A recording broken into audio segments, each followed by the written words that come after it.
Welcome back. The high times continue as we shift our focus to California. Now, we all know that California has a rep as a liberal bastion, but truth be told, black and brown people face the same inequities there as they do in the other 49 states. Though to be fair, at least the state is actively trying to address some of those inequities.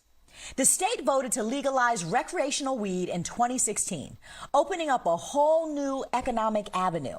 The state also introduced a social equity program to ensure that the black and brown communities that were decimated by the war on drugs would have equal access to the financial benefits of legal weed. The program hasn't been a runaway hit. There have been criticisms that the rules and guidelines are convoluted and exclusionary.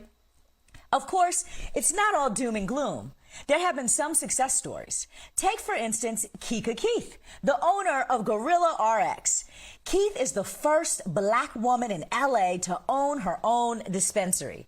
She's also helping people in her community learn how they can successfully utilize the social equity program and create their own wealth. Joining us to discuss the highs and lows of owning a dispensary and the work she's done to help her community break into this lucrative industry is Gorilla RX owner Kika Keith. I am so thrilled to have you here. First of all, power to the sister. Okay, you are the first woman that I am meeting, black woman, that has her own dispensary. This is so dope. Welcome to Amplified. We're so glad to have you here. Thank you.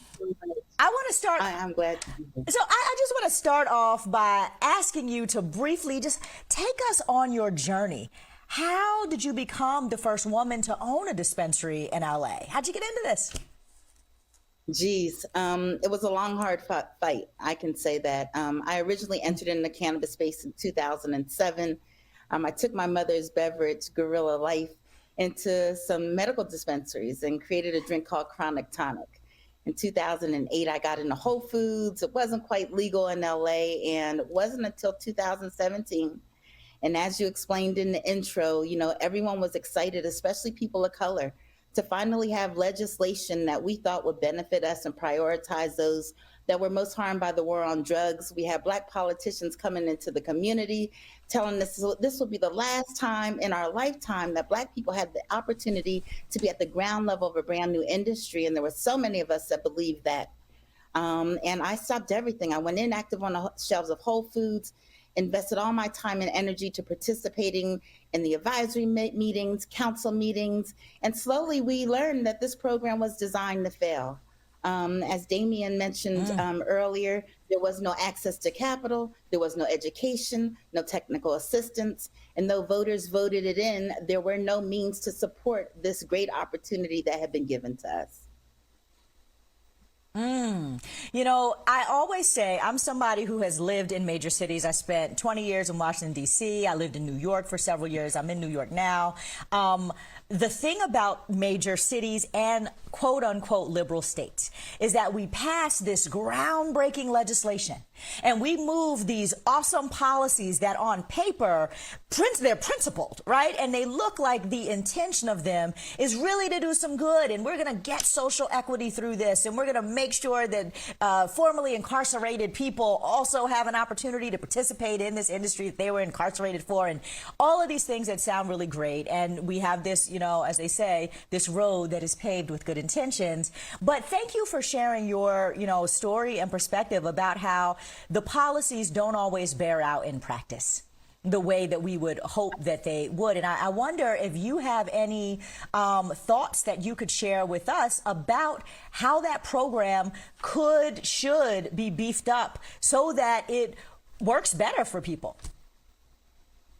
Yeah, that's been the beautiful part about this hard, long road, is that there are a lot of experiences, and this is a brand new industry, and these regulations are brand new, and that creates the opportunity for Black people in particular, because we're learning at the same time, the lawyers are learning it, the consultants are learning it, we're all learning these policies for the first time.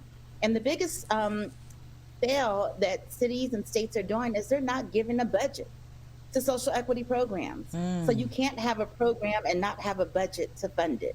And we saw that in the city of Los Angeles, where city council originally set aside $10 million to start the social equity program. Shortly thereafter, we saw the intention be dismantled by those that were already in the industry that don't look like me. In the city of Los Angeles, there was 180 medical dispensaries that were allowed to open first. Only 6 of them were African American. And what we saw happen is that they were given priority. So now that $10 million that was allocated to social equity was then used for police enforcement.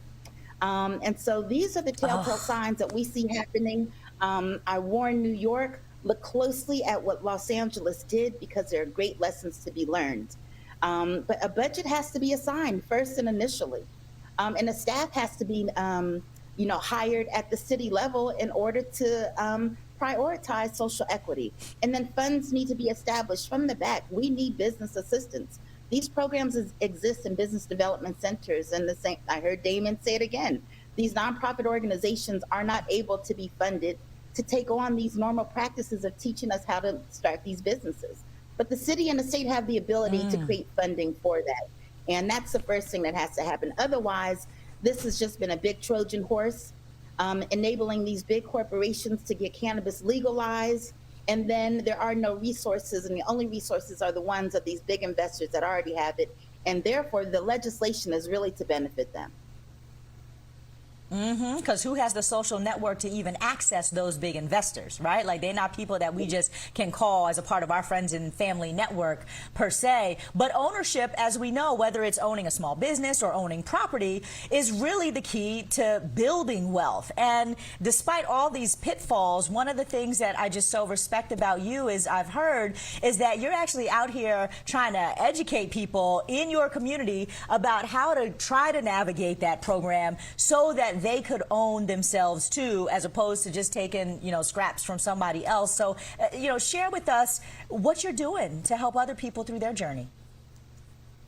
Yeah, as I started to study and learn the regulations, I created Cliff Notes, and I went into my community because there was no outreach. Though they say this is for the legacy folks to get legal, there was no pathways to licensing.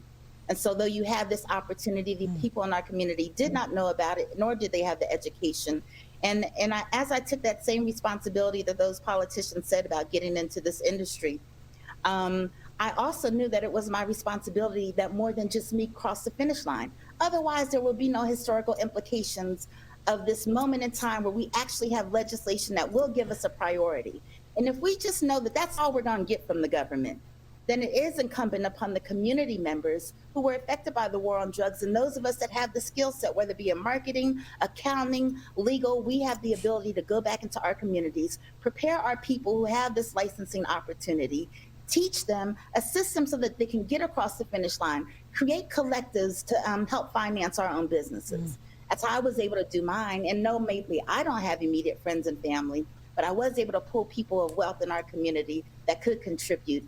And that opportunity is there if enough of us go back and not only try to see ourselves be successful, but know that the only way that this will make full impact is if we get to the point where we're able to reinvest back into our communities, where we're not dependent on the government using their tax dollars from cannabis to educate and create programs in our community. If we have the ability to control the wealth, we have the ability to reinvest back in our communities. And therefore, it's our responsibility to teach those in our community. And I wanted to serve as a model for that.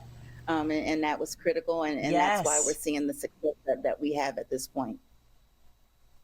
I love it. I love it. So awesome. Thank you so much for sharing your story with us. Kika Keith, owner of Gorilla RX in Los Angeles. Be sure to swing through if you're in the LA area. Thank you so much for joining Amplified.